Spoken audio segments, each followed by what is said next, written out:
স্বৈরাচার সরকার পতনের পর দেশের স্বাভাবিক অবস্থা ফিরে আসতে শুরু করেছে বলে জানিয়েছেন শিল্প, গণপূর্ত ও গৃহায়ণ উপদেষ্টা আদিলুর রহমান খান। দুপুরে মুন্সিগঞ্জ প্রেস ক্লাবে গণমাধ্যম কর্মীদের সাথে এক মত বিনিময় সভায় এসব কথা বলেন তিনি। আদিলুর রহমান বলেন, ফ্যাসিবাদ যেন ফিরে না আসে সে সংস্কার চলছে।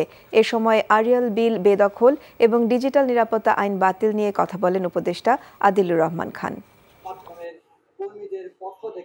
যেন ফ্যাসিবাদ আবার কখনো ফেরত না আসে সেই জন্য সংস্কারের চেষ্টা চলছে।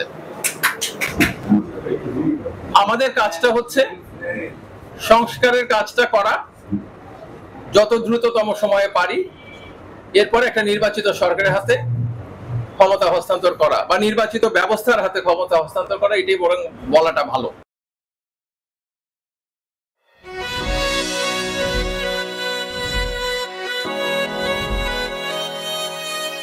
এই শুনছো, উঠো না।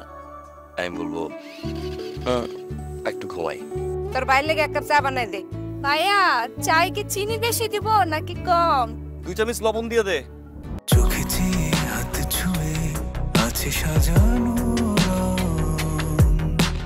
পথ চলা কথা বলা যেন শেষ না। আমি যে বিয়ে করছি, আমার যে বউটা একটু ঘোরা উচিত, কারো মাথায় আছে? থাকি পথে আসলে তুমি বুঝি রাঙা রথে বিভোর হয়ে থাকি প্রতিটি ক্ষণ। ডাক্তারের কাছে যাবো স্যার, আমার একটু নিয়ে চলেন না।